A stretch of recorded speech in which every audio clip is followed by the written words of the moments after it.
जय भीम मंडळी. आजच्या व्हिडिओमध्ये आपण बघणार आहोत डॉक्टर बाबासाहेब आंबेडकर लेखन आणि भाषण खंड 18 भाग 1 मधील बाबासाहेब आंबेडकरांचे 11वे भाषण. त्याचे टायटल आहे महार जातीवरील अप्पलपोटेपणाचा आरोप निराधार. बुधवार दिनांक 20 जुलै 1927 रोजी सायंकाळी 7:30 वाजता पुणे येथील मांगवाड्यात पुण्याच्या दीनबंधू पत्राचे संपादक डॉक्टर नवले यांच्या अध्यक्षतेखाली अस्पृश्य लोकांची जाहीर सभा भरली होती. त्यावेळी अस्पृश्य आणि स्पृश्य वर्गातील सुमारे 300 मंडळी हजर होती.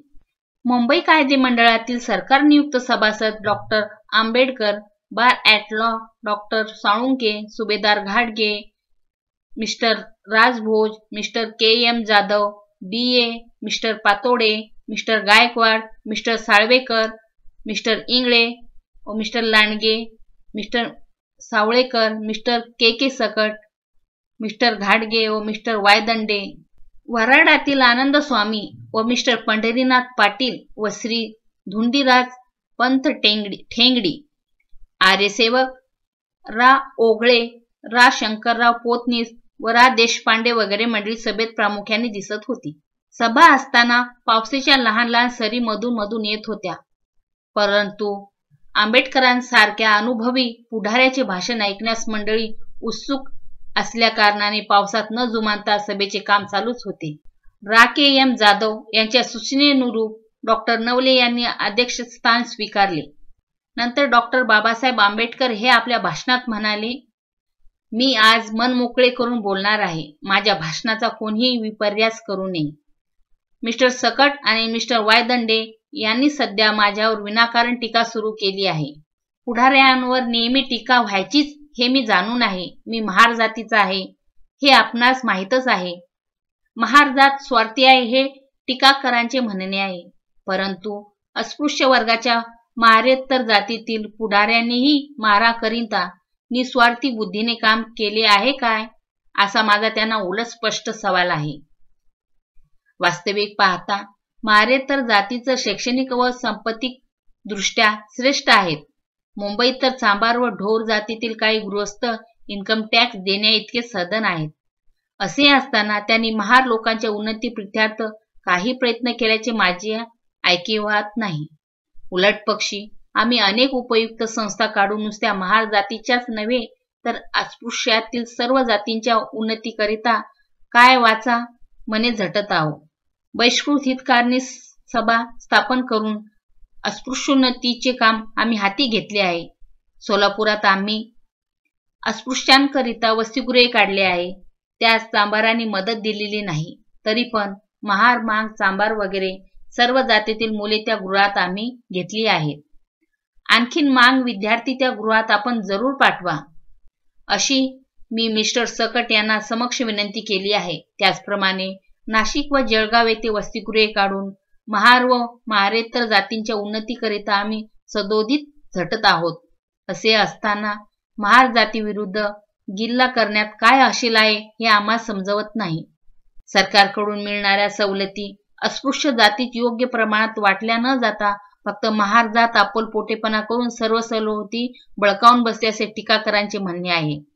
मुंबईत मिस्टर निकाजे नावाच्या महार जातीतील गृहस्थास मुंबई कॉर्पोरेशनमध्ये नॉमिनेट केले होते, पण अखिल अस्पृश्य वर्गाची त्यांच्या हातून उन्नती व्हावी तशी होत नाही. ही गोष्ट माझ्या लक्षात आली तेव्हा त्यांची जागा चांभार जातीतील सुप्रसिद्ध क्रिकेटपटू मिस्टर बाळू यांना मीच सरकारकडून देविली. सातारा शहरात महार लोकांची पुष्कळ वस्ती असून सुद्धा येथील म्युनिसिपालिटीत सरकार नियुक्त सभासद चांभार जातीतीलच आहे. ह्या सर्व गोष्टी ध्यानात घेतल्या असता महार जातीवरील अप्पलपोटेपणाचा आरोप किती फोल आहे हे दिसून येण्यासारखे आहे. काही अज्ञानी महार लोक व्यापक दृष्टीचे नसतील, पण एवढ्याच कारणावरून अखिल महार जातीस दुष्ण लावणे चांगले नाही. महार जातीतील पुढारी काय करतात हे अवलोकन करा आणि त्यानंतर दुष्णे देण्यास पुढे या, असे माझे इतर जातीतील लोकांना आग्रहाचे सांगणे आहे. मी स्वतः मांग जातीशी रोटीबेटी व्यवहार करावयास तयार आहे. अशी स्थिती असताना महार मागांना तेढ का असावी हे समजत नाही. मी स्वतः माझ्या घरी मागाचा एक मुलगा पोटच्या पोराप्रमाणे पाळला होता. अजून कोणी मला जर एखाद्या मागाचा मुलगा आणून देईल तर मी त्याचे पालन पोषण करेन. आम्ही नुसते बोलके पुढारी नसून प्रत्येक गोष्ट कृतीत करून दाखवितो. काँग्रेसच्या अधिवेशनात जेवणाच्या वेळी जातीनिहाय निरनिराळे तट असतात, परंतु माझ्या नेतृत्वाखाली भरलेल्या बहिष्कृत परिषदेच्या वेळी सर्व जातीचे भोजन एकाच ठिकाणी झाले. यावरून जाती जातीत ऐक्यभाव उत्पन्न करण्याचे आम्ही किती प्रयत्न करीत आहोत या संबंधीची चांगलीच कल्पना येईल. इतके असूनही जर महारेतर जातींना महारांपासून निराळे राहण्याची इच्छा असेल तर त्यांनी खुशाल तसे करावे. त्यांनी स्वातंत्र्य राहून अस्पृश्य उद्धाराचे काम केले तरी आमची नाही, पण त्यांनी विशिष्ट लोकांच्या छत्राखाली मात्र राहू नये अशी माझी विनंती आहे.